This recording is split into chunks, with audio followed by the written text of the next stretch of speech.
2026 is starting off with a bang in the relatively small silver market.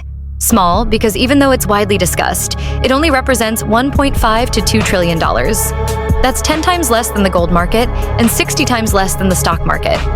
And while the world keeps its eyes fixed on events in Venezuela, something truly important, unprecedented, a rapid transformation is happening in the small silver market. Due to its many physical and chemical qualities, poor man's gold has changed its status. It is set to become one of the pillars of AI and electronics development as a whole, and naturally, demand is exploding. Prices have soared by 145% in a year, enough to make any investor happy.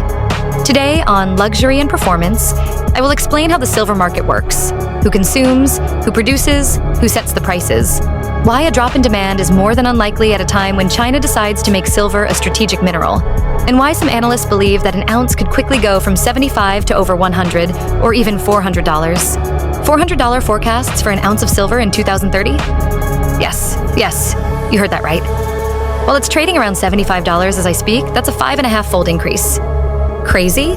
It's true that for a secondary asset, it seems quite unbelievable, but it's because the status of silver has changed.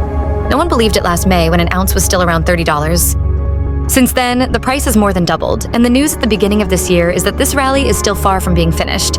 Wait, I'll explain. As I've said, the silver market is small, and what's worse, it's highly concentrated. For many years, official reports from the American CFTC, the financial watchdogs, have all shown the same thing. Short positions on silver are massively concentrated in the hands of a very small number of players. These actors mainly belong to the so-called swap dealer categories, in other words, large international banks. Their role is to provide some liquidity in this small market. They are sometimes 4, sometimes 5, sometimes 8. Among them are JP Morgan Chase, HSBC, Citibank, Goldman Sachs, Bank of America, Deutsche Bank, Barclays, and even UBS. These institutions, often referred to as bullion banks, would alone control more than half of the net short positions in the paper silver market. And now you're wondering, why do they hold so many positions?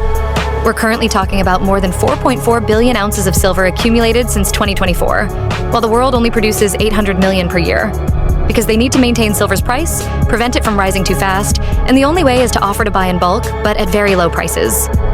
To achieve this, bullion banks employ paper silver, futures contracts, and derivatives, and with the surging demand for silver, the situation has become quite perilous. There is currently 5.5 times more paper silver than physical silver in circulation. And if every single holder were to want to exchange their paper for actual metal, there clearly wouldn't be enough for everyone. But that's not the problem. The problem is that with each passing day, physical demand increases, manufacturers are securing their supplies, and investors no longer want paper products. Prices keep climbing, and all these short positions are starting to cost a lot. Prices are becoming harder and harder to control, and we're on the verge of an explosion. For a long time, silver was seen as a secondary metal, gold's poor cousin, barely good enough to be minted, stored, resold, and then forgotten in a drawer. That's over. With the energy transition and the development of artificial intelligence, silver has become a rare earth, a highly strategic metal found in every data center, every server, and every electronic chip. It is the best-known electrical conductor. It's both reliable and stable. We can sometimes reduce the amounts and try different alloys, but we simply cannot do without it. And most importantly, unlike gold, silver eventually disappears. It is integrated into circuits, solders, tiny components, and it becomes economically impossible to recycle. It is very literally swallowed, consumed by technological progress.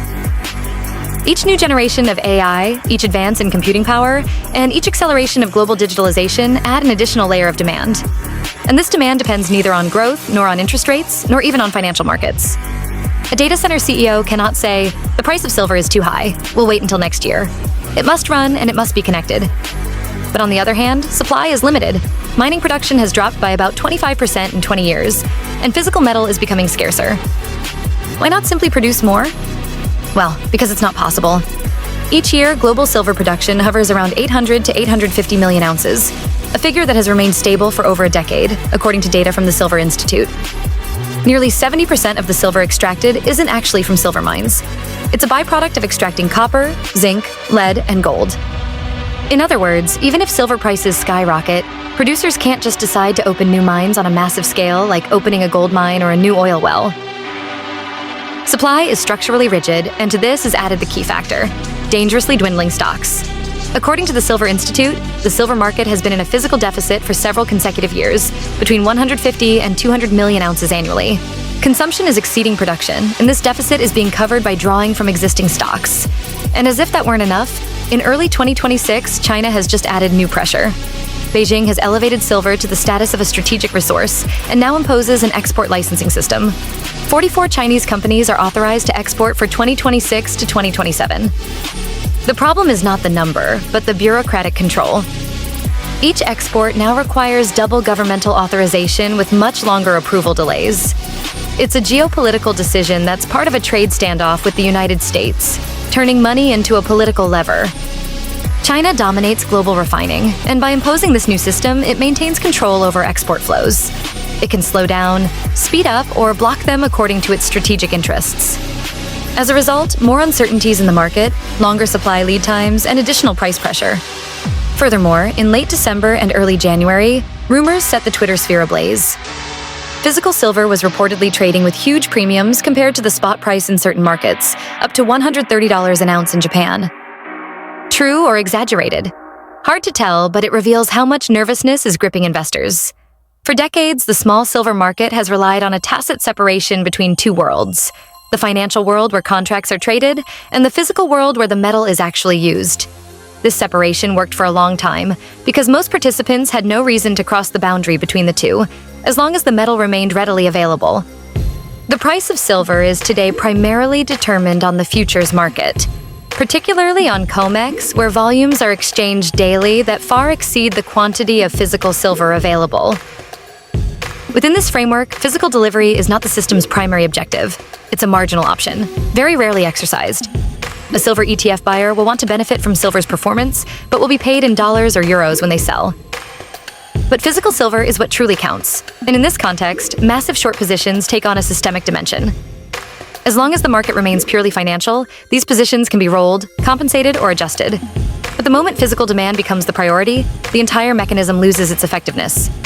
In a market as narrow as silver's, where a few players hold most positions and real liquidity is limited, this reduction in exposure can lead to a rapid, disorderly repricing. This has happened before, after the post-2008 financial crisis rally or the Hunt Brothers episode in the late 70s.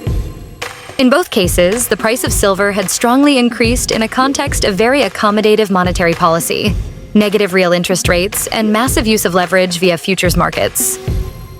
These rallies were brought to a sudden and brutal halt when authorities raised margin requirements, causing massive sell-offs and a sharp and swift fall in prices, regardless of the underlying physical demand. Leverage ultimately stifled the market, but these corrections did not occur under identical circumstances. Previous bubbles were financial in nature before becoming physical. However, today, we are not merely discussing speculation, but the beginning of an unprecedented supercycle, where for the very first time, the constraint would no longer originate from finance, but from the real world. To summarize, it is not a paper bubble, but a metal shortage. The rise of artificial intelligence is not a cyclical phenomenon, nor simply a technological fad. It is part of a profound transformation of global digital infrastructures that constantly demand more computing power, connectivity, and electrical reliability. Each new AI generation brings an intensification of material needs, and thus an increased consumption of critical metals, of which silver is one. The same holds true for the economy's electrification, be it networks, data centers, industrial equipment, or energy storage and distribution systems. This ongoing shift is irreversible. It does not depend on short-term arbitration, but on heavy investments planned over decades. Silver is therefore no longer a metal whose demand fluctuates with economic conditions, but a strategic input whose consumption mechanically accompanies the global technological trajectory. A study from the University of New South Wales even forecasts that 85% of the world's total silver reserves will need to be allocated to solar energy by the year 2050 to achieve the objectives of the energy transition. It's this rigidity of demand combined with constrained supply and a paper-dominated market that makes wild scenarios immediately more real. When we talk about price levels like $100, $200, or even $400 an ounce, these are not predictions but scenarios, each corresponding to a different degree of market tension. The first scenario is one of gradual readjustment. Under this assumption, the market manages to absorb the increase in industrial demand without major disruption to the financial system. This will require some finesse. The authorities must not raise already high margin requirements. Short positions could then be gradually reduced. Inventories will continue to erode, and silver's price will reevaluate to reflect its relative scarcity and growing industrial role. Such a move could drive the ounce to a range between $100 and $150, which would be nothing less than a historic catch-up, both compared to gold and to inflation and the metal's strategic value. It's quite a new 100% turnaround in the short term. The second scenario is one of acute tension where the paper market begins to lose its stabilizing function. Physical demand becomes purely dominant. The forced reduction of short positions, combined with supply unable to respond quickly enough to demand, will then lead to a more or less brutal price reevaluation. It's in this type of configuration that very low, then very high price levels in the range of $50, then $200 to $400 an ounce can appear as transitional points. While the market reorganizes, contracts are rewritten, and supply chains adapt to a new reality.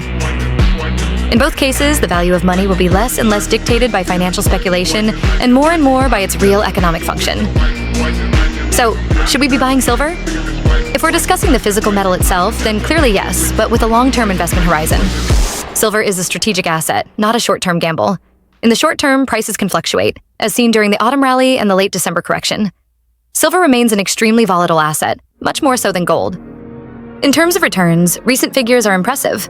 Roughly 170% over the past 5 years, averaging 12.2% annually. Over 3 years, that's still 41.5% annually. A word of caution. These performances aren't a linear trend, and they guarantee nothing for the future. Is this trend going to continue?